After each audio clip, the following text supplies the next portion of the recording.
simply by being in the United States and being governed by Joe Biden, we're going to get dumb, Charles. How are you?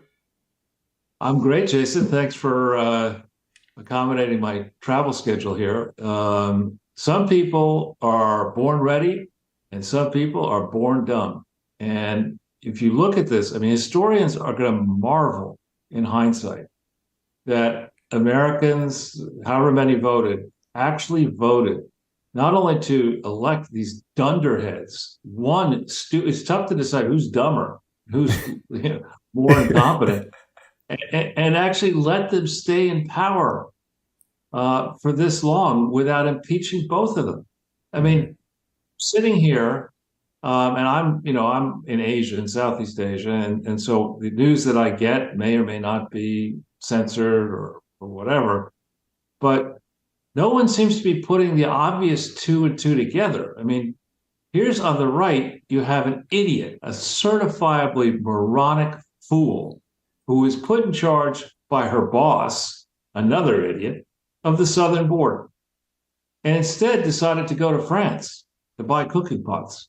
I Yeah. mean, she hasn't been actually on the true southern border. So, and she's been complaining to her, whoever is dumb enough to work for her, that she hasn't been given enough serious responsibilities. She needs more, high profile responsibilities because she fucked up the border so badly. Anyway, so our southern border is an open pit sewer. I understand from reports that may or may not be true that the stream of illegal immigrants into New York City it's like a fire hose level.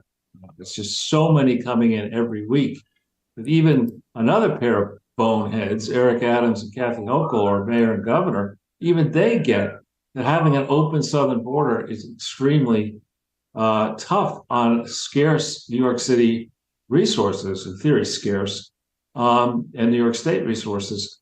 And so all of a sudden, the same on crack team of Joe Biden and Blinken, stinking Blinken and dumb Lloyd Austin, these other people, they don't appear to be terribly upset about the open southern border until all of a sudden somebody says, "Hey, boss, now guess what? Could be a whole bunch of Hamas and Hezbollah and other terrorists coming across the southern border. They, in fact, could already be here." Just for this alone, they indict Trump, impeach Trump the first time because he tells Zelensky that why don't you actually enforce the laws that are on the books in Ukraine against corruption? And if they happen to tag senior American politicians in this country, so be it. Enforce the law, right? And so Trump gets impeached over that. These dunderheads, all of them, have left our back door open in a situation where, as screwed up as this country is, it's still a lot richer than 95% of the world. So, of course, people in destitute countries are streaming across our southern border.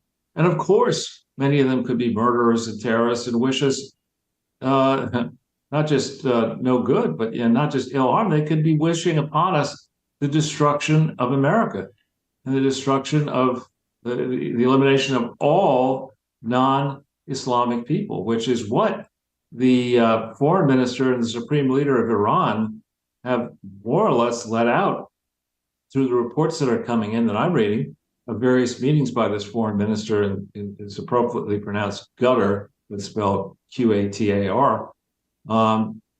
That the objective of Iran is to destroy Israel, not to have a peace for the Palestinians, but to destroy what they call the Jewish state. And that is not an aim that is consistent with having any kind of international world order. You can't have one country say, my goal is to destroy another country. I mean, what gives you the age? Sorry, just to interject, Charles, I think it's not just the country of Israel, it's Judaism in its entirety. And Christianity. Yeah. Right. Anybody who is an infidel and not this is the purpose of jihad, as I understand it. It's a religious war to stamp out infidels, which is anybody that doesn't join Islam. Right. So so it's not. I mean, we talk about the Latrine Jean-Pierre is historic because she's the first black bonehead lesbian to be our press secretary, and Kamala Harris is supposed historic because she's the first female vice president. She's also proud of the fact that she smoked marijuana and inhaled it. Her mother's Indian. With Tupac, yeah, probably. Well, in another mythical adventure of the Biden-Harris administration. How many places has Joe Biden claimed to be that he actually wasn't? How many things has he claimed to do that he actually didn't? But I mean, this is not. We're now in a zone. The foreign minister of Iran is in he's probably asleep at this point, but was warning early hours ago, and we're recording this early. He warned that they're hours away from a massive conflagration inside Israel, where Hezbollah across the Lebanese border, whose fighters apparently are far fiercer than the Hamas savages who butchered babies and children and grandmothers and abducted hostages. Apparently, these people are more savage. And what Iran, I think, is also signaling is that they're prepared if the United States starts engaging by providing direct military aid off those two aircraft carrier groups or otherwise. Iran is prepared to enter. Iraq might be prepared to enter. Syria might be prepared to enter. I mean, and we're supposed to say this is okay, that Joe's doing a great job, and Kamala's doing a great job. These people, our leadership belongs in Guantanamo Bay for life as a best case.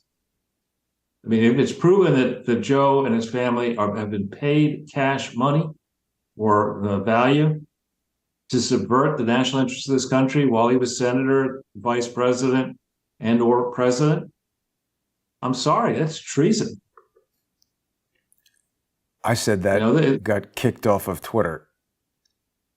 Well, maybe we'll get kicked off of YouTube for that. I'm sorry. Well, I said it about Andrew Weissman. I think that's why I got kicked off of Twitter. But I mean, this is, you look at this, and it would have been we were on a track where it would have been so simple to continue the engagement with Israel, the deals that brought about the Abraham Accords with various countries. Now it looks like Saudi Arabia is off that plan. And I would guess the reason they're off that plan is that the various terrorist groups said, listen, as you like to say, Jason, listen to me. If you, MBS, think that you're going to be able forever to live inside your palaces and be on your big ocean-going yacht and in your big planes traveling around the world and traveling in Saudi Arabia, and that we'll never be able to touch you, you're wrong. There are a lot of terrorists. There are a lot of handheld missiles. There's a lot of ways in which these people could do. We see what they just did in Israel. It would be even easier, I suspect, to do something untoward inside Saudi Arabia. So this is a lot like that idiot April Glaspie under George H.W. Bush, who met with Saddam Hussein and more or less said, right, to go into Kuwait. I mean, that's where we are right now. And I'm not sure I believe that storming the Gaza Strip is the best way to sort this out. I think they delayed it. They said there was some sort of weather problem and they're delaying it for a week. And I'm thinking a week sounds like a long time to delay it for weather. And also, if you're a hostage, it's already been a week. And I have a question for you, Charles, because it really is alarming, the number of people that are supporting. So we get into a lot of semantics here, where if you say they're supporting Hamas, they say, no, we're supporting the Palestinian people. But all this support comes right on the heels of kidnapping, aerial assault on a completely civilian music event, driving around in pickup trucks with broken girls in the back. And even if they just drove into the town and kidnapped one person, I suspect this assault on Gaza has been delayed because it's extremely complicated to go in there and rescue hostages without everybody getting killed. And the question that I have is, there's people that we see in Times Square who say that when people are occupied, resistance is justified. And in a general sense, I can agree with that, but resistance to occupation, in my view, would be sabotaging tanks, attacking military installations, degrading the ability to do military stuff. Once you get involved in kidnapping and holding hostages, you're pure criminal. And anybody who's out there saying, no, that's okay, what they did is justified because somebody else did something else, it just creates this cycle of, okay, well, if hostage taking is justified, then destroying your whole town is justified. Everybody keeps escalating this. Right. Well, this again, the Bush family has done has set so many horrible precedents. And Brian and I've referred to this before, and forgive the profanity, but there was a person who wrote that book about the so-called zipless fuck, meaning that you could do the deed without unzipping your pants, and that is more or less what what George W. Bush promulgated with the first fights against, in theory, against Al Qaeda. The idea was that this would be a smart war or smart set of battles where there would be very limited collateral damage. Erica Jong, exactly right. Is this the right book? Yes, yes. Well done. And the reality is, I don't know how many of our viewers, because now we're getting well past World War II, and for a lot of people alive today, they have no understanding of what World War II was like. I was not born before 1946, so I obviously didn't personally experience it.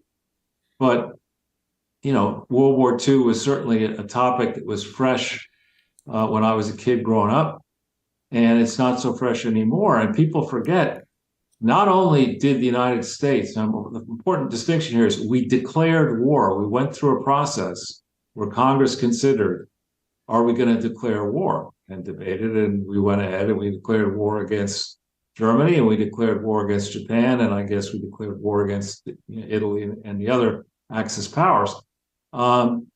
Once you go and take that fateful decision of declaring war and you identify an enemy, it's not as a nation.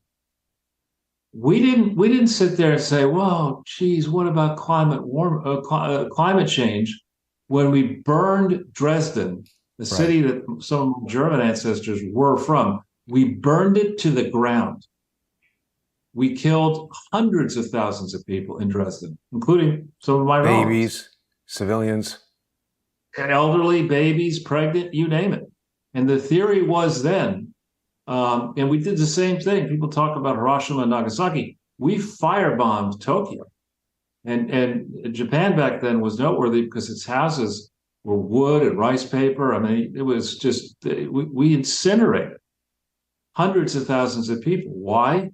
Because the theory was, as my father explained to me, because he was in the war and he was in the Navy, and he enrolled, he was in the electronics, the nascent electronics. That's my line, Vietnam. But the nascent, precursor to the electronics industry, he was in that unit near Carmel, California. He thought he was in good shape when they said, you know what, your new orders have come in. When we go into Japan, you're going to be in the group of people who's going to fight house to house, support the fight house to house to take Japanese territory. And the theory, according to my father, was that was just potentially so dangerous that they felt, notwithstanding civilian casualties, that if they went this aggressive approach, that would change or lessen the interest of the Japanese in continuing the fight, and it would, in so doing, save Allied lives. So, I mean, it's not as if we can't look at Israel and say, what they're doing is barbaric. There's never been a precedent for it. From their standpoint, this is not the first time they've had trouble in Gaza. 2006 was an ugly experience, and they thought they had things under control. Certainly, their borders are more under control than our borders. And look what these terrorists have done, and they're not going to stop. And on the subject of hostages, my understanding, again, I'm no expert on war or Israel, But my understanding from memory is that the Israeli policy on hostages is once you're taken hostage, you should just make peace because we don't negotiate to get hostages, and you can hope that we'll try to liberate you, but we're not going to negotiate with these people. And But that is a good policy. Instead, this fucking bonehead, excuse my language, but I'm really not happy, cheesed off. Um, right before all this, he gave $6 billion to Iran. Now they're yeah, saying Qatar is giving us assurance that they're not going to actually give the money, which is, that's all, as you like to say, a limited hangup. The 6 billion is the small beer. What we didn't do is make an issue of Iranian oil sales in violation of sanctions, which are estimated to be about 100 billion. This is under Biden.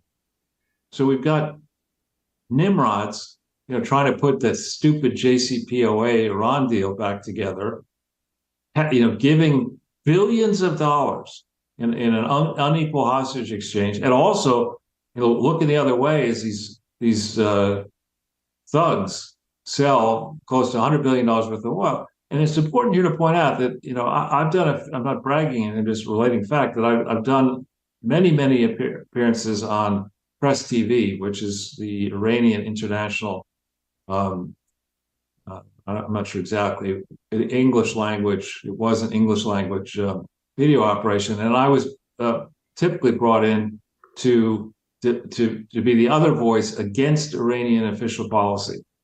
And so I would basically, I'm probably not very popular inside official Iran, but those who are expert in Iran say that these mullahs are not exactly saintly creatures. I mean, most of them are like Joe, Mr. 10%. They're sharing in the various industries that generate cash for them, principally the energy industry. So this is a corrupt operation over there in Iran. It has been for a long time. And we just refuse. I mean, the appropriate approach, I think, we had bad luck. We've had bad luck meddling in Iran since Mossadegh, prior to the Shah. I mean, we have hardly covered ourselves in glory, but there is a large mass of Iranians, a large Iranian diaspora. You know that in Los Angeles, it's in Southern California, there are a lot of them there. And it's typically the wealthy Iranians who have left, or Persians, whatever you want to call and them. Charles, many of them are Jewish and refer to themselves as Persian. Right. Yeah, I know many of those high-level people. They don't even want to say Iran. They invested in my firm, my last firm, the Chart Group, or the second last one, I should say. And these people, I mean, they were super wealthy before the Shah. And these are seriously wealthy people. And the wealth is outside the country now. Imagine if you could, and it's not our job to set the fate of the Iranian people for themselves. It's their job. In 2009, you'll recall, when Obama won the Nobel Peace Prize for doing jack shit that was any good, there was an uprising in Iran. And remember, there was a little girl named Neda, Neda, who was shot to death by the mullahs. I think the Revolutionary Guards or whatever. The people were massing to oust the mullahs in 2009. And what did Obama do? Sweet fuck all. Why is that? Because Valerie Jarrett has deep ties in Iran. She was born in Iran. Her father was a wealthy doctor, an accomplished doctor, who worked for the family, one of the notorious families in Iran, whose business interests were opium smuggling. Wow. So that's how they... Charles, let me read this to you for a second. This is an article from 2013 from The Guardian, where they're describing how the CIA finally admitted its role in the 1953 coup that ousted Mossadegh. It says, this is a quote, "The military coup that overthrew Mossadegh and his National Front cabinet was carried out under CIA direction as an act of U.S. foreign policy conceived and approved at the highest levels of government." This is from a previously excised section of an internal CIA history titled The Battle for Iran. Charles, how is this different at all from what the United States has done in Ukraine in 2014? Or how about in 2023, right now? I mean, Right. the stories are comical. Zelensky said, "God, come to Israel. I want to make sure that your focus isn't distracted from giving me more money. Let me get down to Israel." And I mean, yeah, you know how big companies have taglines. Yeah. What was it? GE was it? Who was we bring good things to life? Was it That was GE? GE. Yeah, and the tagline. What is the CIA's tagline? We fuck everything up. Yeah. I mean, and what they get away. I love, you get these people in Leon Panetta, the former CIA director, I guess. Yeah. He's saying, "Oh yeah, the Russian laptop thing. It's real." Now he's saying it like within the last 48 hours, bringing that thing back to life. Well, to be clear, Charles, he didn't say it was real. What he did was he just further muddied the language where he's saying, well, we had real concerns. Russia's interfering, because he's trying to make it so that it's impossible to argue that it's false. Same thing with this 40 decapitated babies. They immediately launch into, oh, you think they aren't killing babies? Are you sick? You want to see pictures of babies? Oh, you think Russia isn't a danger, isn't hacking? Right. But you see, again, what I always try to do is think through when I'm considering issues. And I know you try to do the same thing. What are the most important strands of argument here? Considering the 2016 election, the single most important strand of argument is that the Wicked Witch of the West, Hillary Clinton, having seen her time taken away by Barack Obama in 2007-8, decided, well, just around then, this shit's not happening to me again. I'm going to rig the Democratic Party primaries, make sure that I'm the candidate. Then I'm going to rig the general election. And I'm going to do that in league with an ally of the United States, the UK.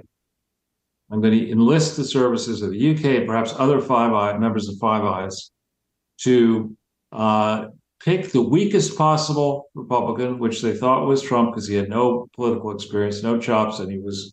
They had the Billy Bush tape, and they had other. And we are going to march Hillary Clinton right into the White House, where she will be controlled, unbeknownst to her, by the deep state, because the Clintons are so dirty and there's so much, stuff on them. I think that's beknownst. I think she embraces that.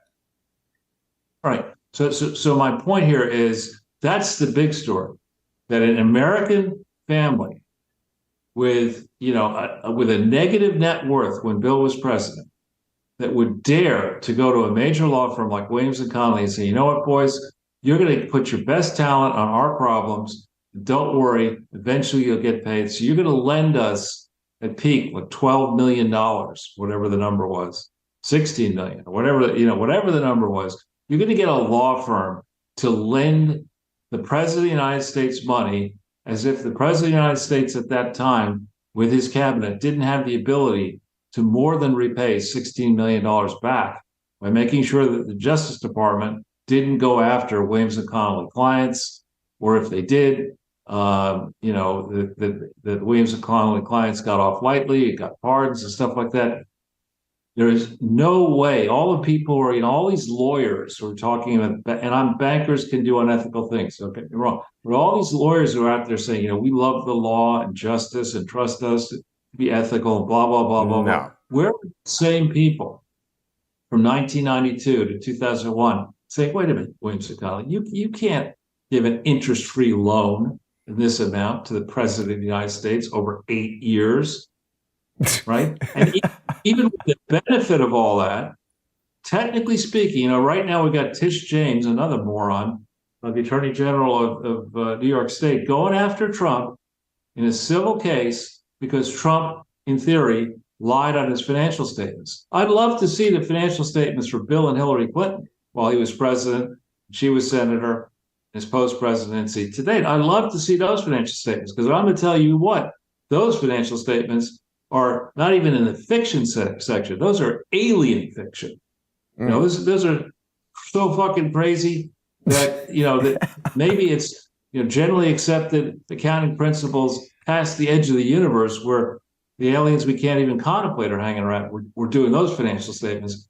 But, the double standards here and the clear message that's being sent by the swamp is, join and be active in the Democratic Party or we will crush you.